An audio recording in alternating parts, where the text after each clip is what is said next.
Retomando el tema del cual estábamos hablando antes de entrar en el recoveco de la televisión, que es todo un tema, la nueva razón, como les decía, la que funda y descubre Descartes como piedra firme, sólida, sobre la cual reconstruir la cultura universal, no la cultura europea, ni francesa, ni italiana, ni alemana, no, la cultura y la civilización universal, ¿está bien? Este era el camino real de la nueva humanidad, de la liberación de la humanidad del error, ¿está bien?, de la ignorancia, de las tinieblas, de la superstición, como no se cansaron de decirlo los modernos, los enciclopedistas, Voltaire, etcétera, acusando sobre todo a la Iglesia como el centro de podredumbre, de oscuridad, de oscurantismo, de maldad, etcétera, etcétera, etcétera, de la humanidad europea.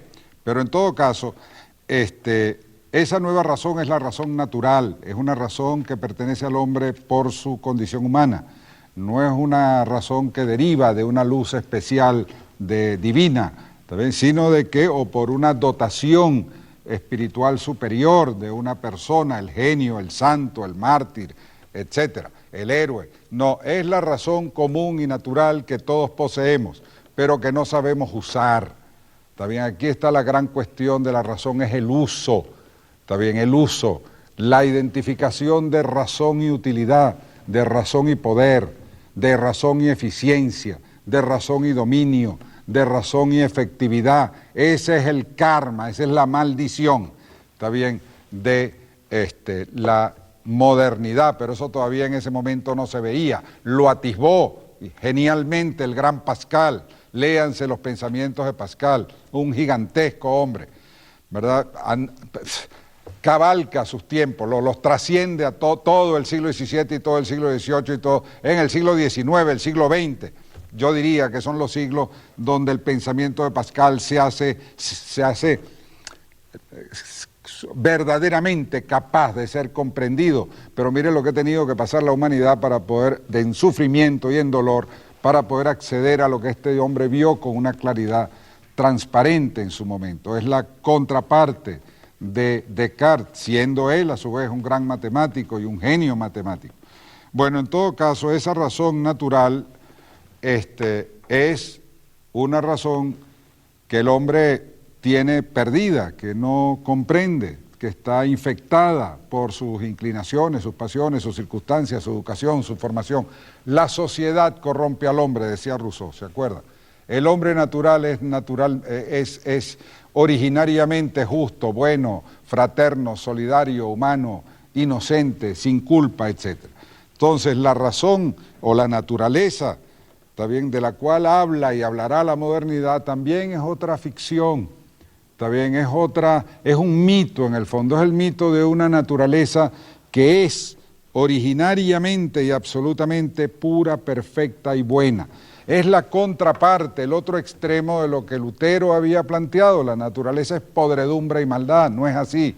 Estos dicen, no, la naturaleza es perfección, bondad, justicia, está bien, una Arcadia prácticamente. Tampoco eso es verdad, estos son todos en el fondo fórmulas que recogen, elaboradas más que nada para contraponer, si quieren, una exigencia originaria y natural del hombre de solidaridad, de fraternidad, de frescura, de independencia, contra una sociedad hiperelaborada, hiper sofisticada, como era pues la de la Francia del siglo XVIII, como lo eran todas las cortes de Europa ya. Entonces, una vida rebuscada. Bueno, esa naturaleza es sinónima de razón, ¿verdad? La razón se da antes que nada en la armonía de los astros, ¿entiendes? Y ya Newton lo había hecho ver con las famosas leyes que explicaban pues, el movimiento de los astros y daban razón exacta, legal, matemática de estos movimientos.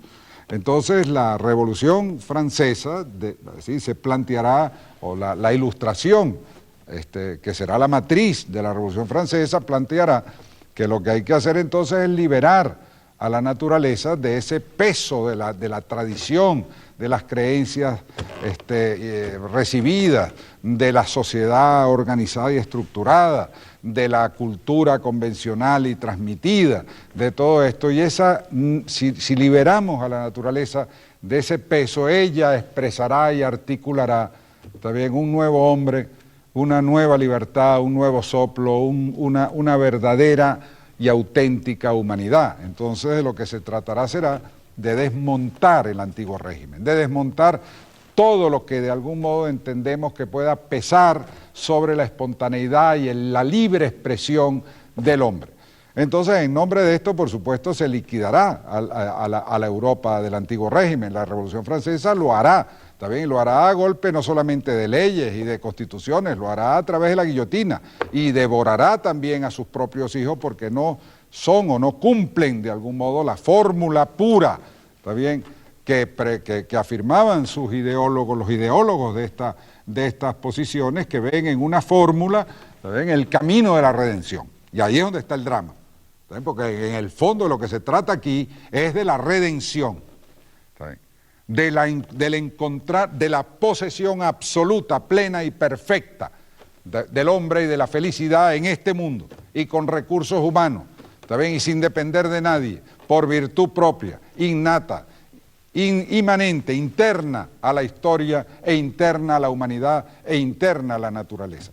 Uno de los mejores juicios, análisis de la Revolución Francesa, les sugiero su lectura, es un libro que ya les he citado quizás algunas veces, quizás demasiadas, me excusarán, que es el libro El hombre rebelde de Albert Camus, ahí pueden encontrar los capítulos relativos a la revolución y a la política y a la nueva racionalidad. Son maravillosamente escritas, por un lado, de una concisión y de una inteligencia y de una fuerza dramática impresionante, porque eso fue un auténtico drama. Y vivimos aún hoy, en el marco de ese proyecto revolucionario, el primer gran estallido, ¿está bien? El discurso del método, en este caso, es la liquidación de todas las certezas tradicionales. En este caso se trata de la liquidación de toda la humanidad tradicional para dar pie al nacimiento de un hombre nuevo, impoluto y no afectado ni infectado por las costumbres y las tradiciones de la antigua Francia, de la historia universal. Bueno, el mundo todavía espera su guillotina universal, porque el discurso del método, en términos teóricos, es la guillotina en términos prácticos, y así lo ha demostrado y se ha vivido en el siglo XX, ayer. ¿Está bien? Entonces, estas cosas es bueno leer, estas obras, tranquilo y en paz, fuera de las agitaciones políticas, de los trances políticos, de los momentos políticos, de las situaciones particulares. No es porque ellas no tengan importancia, precisamente es porque las tienen, y tantísimas, cuanto lo que se está decidiendo son cuestiones fundamentales y esenciales. Hacerlos a base de eslóganes, de estribillos y de formulitas, eso ya es el colmo de la locura, ¿está bien? Pero el colmo de la locura, porque eso indica que vamos directo, ¿está bien?, a estrellarnos. Sean las fórmulas tradicionales de la izquierda, sean las fórmulas tradicionales de la derecha, ¿está bien?, sean las fórmulas de los que no quieren saber de fórmulas, ¿está bien?, pero que tampoco quieren pensar, ¿está bien?, y tampoco quieren buscar, y tampoco se preocupan del destino de todos, de los de las fórmulas de la derecha, de los de las fórmulas de la izquierda, pero sobre todo del pueblo, que vive y padece y es el sostén de todos nosotros.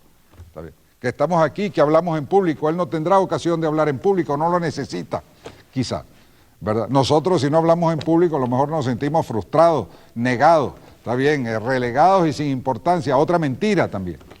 La humanidad no necesita de grandes podios para ser y para existir y para vivir. ¿Está bien? Ahora bien, volviendo atrás, el filósofo más importante de esta época